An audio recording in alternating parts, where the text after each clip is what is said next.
చాక్లెట్స్‌ని మనం ఇంట్లోనే తయారు చేసుకుందామా? చాలా ఈజీ ప్రాసెస్‌లో చేసేయొచ్చు. పిల్లలు అడిగేటప్పుడు చాక్లెట్స్‌ని బయట కొనకుండా ఇలా ఇంట్లోనే గనక మనం తయారు చేసిస్తే చాలా బావుంటుంది. ఈ చాక్లెట్స్‌ని ఒక వైట్ కాంపౌండ్ చాక్లెట్ ఉంటే చాలండి. మనం రకరకాల చాక్లెట్స్‌ని కూడా తయారు చేసుకోవచ్చు.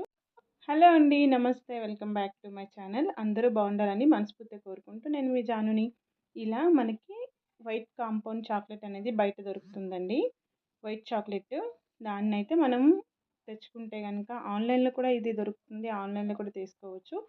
మీ ఇష్టం ఎక్కడ తీసుకుంటారు ఆఫ్‌లైన్, ఆన్‌లైన్ అది మీ ఇష్టం అనమాట. డేట్ అవి చూసుకొని తీసుకోండి. ఇదే చాక్లెట్‌తో నేను చాక్లెట్ బర్ఫీని గూడా తయారు చేశాను. చాలా టేస్టీగా ఉందసలు. ఎంత టేస్టీగా ఉందో. ఆ చాక్లెట్ బర్ఫీ రెసిపీని నేను డిస్క్రిప్షన్ బాక్స్‌లో అలాగే ఎండ్ స్క్రీన్‌లో కూడా ఇస్తాను. ఒకసారి చూసేయండి. ఇంకా ఈ చాక్లెట్ అయితే గనుక ఇలా మంచిగా కట్ చేసుకోవాలి. చిన్నగా తురుముకొని పెట్టుకోండి కట్ చేసుకొని. పెద్దగా అయితే కరగడానికి లేట్ అవుతుందనమాట. అదే చిన్నగా కట్ చేసుకున్నారనుకోండి ఫాస్ట్‌గా కరిగిపోతుంది.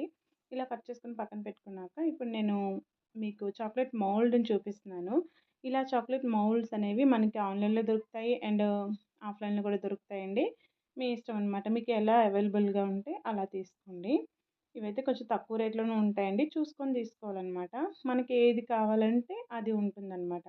ఇంకా ఈలోగా నేను హాట్ వాటర్ అయితే స్టవ్ పైన పెట్టాను. చాక్లెట్‌ని కరిగించడం కోసం అని. చాక్లెట్‌ని మెల్ట్ చేయాలి కదా! ఇలా ఈ వేడి వాటర్ తీసుకొని, ఆ వాటర్ పైన ఇలా చాక్లెట్‌ని మనం ఒక బౌల్‌లో వేసుకున్నాం కదా! దాన్నైతే పెట్టేయాలి. అదక్కడ కరుగుతూ ఉంటుంది. అదే కొంచెమంత హాట్ అవుతుంది గదా! అప్పుడు చాక్లెట్ అనేది కరుగుతుందనమాట. ఈలోగా నేనిక్కడ ఇవి చూపిస్తానని చెప్పేసి చూపిస్తున్నాను. ఇలా నేను ఈ మౌల్డ్స్ అన్నీ కూడాను ఒకేసారి తీసుకోలేదండి. అలా అంటే ఒక్కొక్కటి ఒక్కొక్కసారి తీసుకున్నాననమాట. డబ్బులు ఒకసారి అలా చూసుకొని ఎప్పుడైనా అప్పుడప్పుడు తీసుకున్నాను ఒక్కొక్కటి కూడాను. ఇప్పటికైతే ఇన్నయ్యాయనమాట. ఇక ఇదిగోండి ఇక్కడ చాక్లెట్ అయితే మెల్ట్ అవుతుంది. చూస్తున్నారు కదా! ఈ ప్రాసెస్‌ని డబుల్ బాయిల్డ్ మెథడ్ అంటారండి. చాక్లెట్‌ని కరిగించడం, ఇలా కరిగించడాన్ని డబుల్ బాయిల్డింగ్ ప్రాసెస్ అని అంటారనమాట. ఈ డబుల్ బాయిలింగ్ మెథడ్‌లో మనం చాలా ఈజీగా చేసుకోవచ్చు.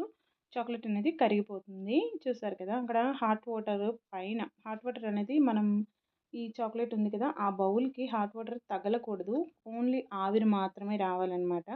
ఆవిరితో ఇది కరగాలనమాట. హాట్ వాటర్ అయితే దానికి తగలకూడదనమాట. అండ్ నెక్స్ట్ మీకు ఈ పద్ధతిలోనే కాకుండా ఇంకొక పద్ధతి కూడా చూపించాను. బర్ఫీ చేశానని చెప్పాను కదా! అందులో అయితే ఇంకొక ప్రాసెస్ ఉందనమాట. Double double boiled method. ఇంకొక ప్రాసెస్ ఉంది. అది ఎవరికైనా కావాలంటే చూసేయండి. అది కూడా ఈజీగా ఉంటుంది. స్టీల్ బౌల్‌లో గూడా చేసుకోవచ్చండి ఈ ప్రాసెస్ అనేది.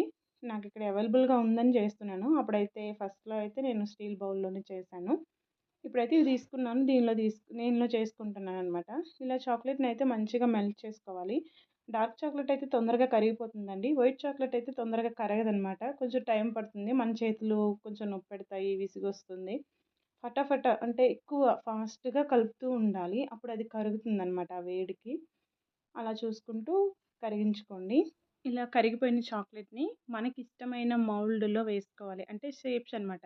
మీరు ఏ షేపుల్లో చేసుకుంటారో మీకిష్టం వచ్చిన షేపుల్లో చేసుకోవచ్చు. అండ్ కలర్స్ కూడా యాడ్ చేసుకొని చేసుకోవచ్చు. అలాగే ఇందులో ఫ్లేవర్స్ కూడా యాడ్ చేసుకోవచ్చు. చాక్లెట్స్ కానీ వేరేగా కలరు, ఎసెన్స్ వేరే ఉంటాయన్నమాట.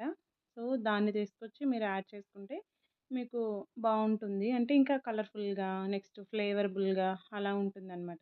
ఇవైతే నార్మల్ ప్లెయిన్ చాక్లెట్సు. ఇందులో మీరు డ్రై ఫ్రూట్స్ కూడా వేసుకోవచ్చు. బావుంటుంది. ఇంకా ఇలా చెప్పాను కదా! మీకు నచ్చిన షేపుల్లో మీరు వేసుకోవచ్చండి వీటిని. ఇలా షేపుల్లో వేసుకున్న తర్వాత ఒకసారి అలా ట్యాప్ చేసేసి దాన్ని ఈవెన్‌గా స్ప్రెడ్ చేసుకుంటే మనకి ఈవెన్‌గా మంచిగా వస్తాయన్నమాట. చాక్లెట్స్ అన్నీ కూడా ఒకే షేప్‌లో ఉండేటట్లు వస్తాయి. ఇలా ఓకే అండి. వీటన్నిటిని కూడా తయారు చేసుకున్న తర్వాత మనం వీటిల్ని కాసేపు ఫ్రిడ్జ్‌లో పెట్టుకుంటే అంతేనండి రెడీ అయిపోతాయి. ఇగోండి ఇక్కడ అన్నీ గూడా ఇలా రెడీ చేసుకున్న తర్వాత వీటిని ఫ్రిడ్జ్‌లో పెట్టుకుంటే ఒక 15-20 మినిట్స్ అలా ఉంటే మనకిక్కడ చాక్లెట్స్ అనేవి ఈజీగా రెడీ అయిపోతాయి. ఫ్రిడ్జ్ లేని వాళ్ళు కూడా బయట పెట్టుకోవచ్చండి. కాకపోతే ఒక 15 మినిట్స్‌లో ఇవి డ్రై అవ్వు. ఒక half an hour, 1 hour, 1 hour వరకు అవసరం లేదు. హాఫ్ అన్ అవర్ తర్వాత ఇవి మంచిగా చాక్లెట్స్‌లా స్టిక్కీగా అయిపోతాయన్నమాట. ఇదిగోండి ఫ్రిడ్జ్‌లో నుంచయితే నేను తీసేసాను. 15 మినిట్స్ అయింది. మా పిల్లలైతే ఇంకా ఎప్పుడెప్పుడు తీస్తావమ్మా? ఇంకా ఎంతసేపమ్మా? అని వెయిట్ చేస్తూనే ఉన్నారు. అందరూ పిల్లలు అంతే కదా! మనం ఏదైనా చేసేటప్పుడు ఇంకా మన వెనకాలే తోకలా తిరుగుతూ ఉంటారు.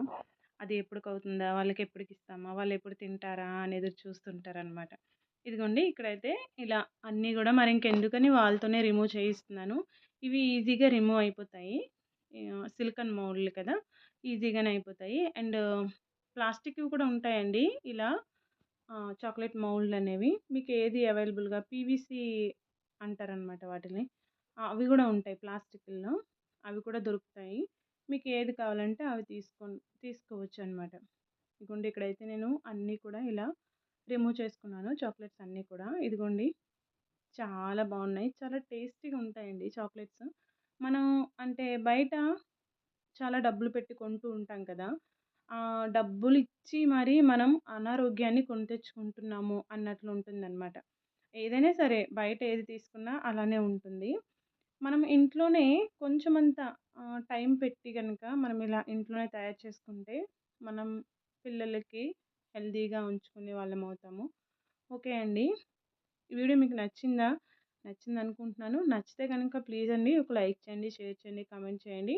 మీరిచ్చే ఒక లైక్, ఒక కామెంట్ అనేది నాకు చాలా మోటివేట్‌గా ఉంటుంది. నేను ఇంకొక వీడియో చేయడానికి నాకు పుష్ చేసిన వాళ్ళవుతారనమాట మీరు. ఓకే అండి. Bye. Take care. Please subscribe చేసుకొని వెళ్ళండి.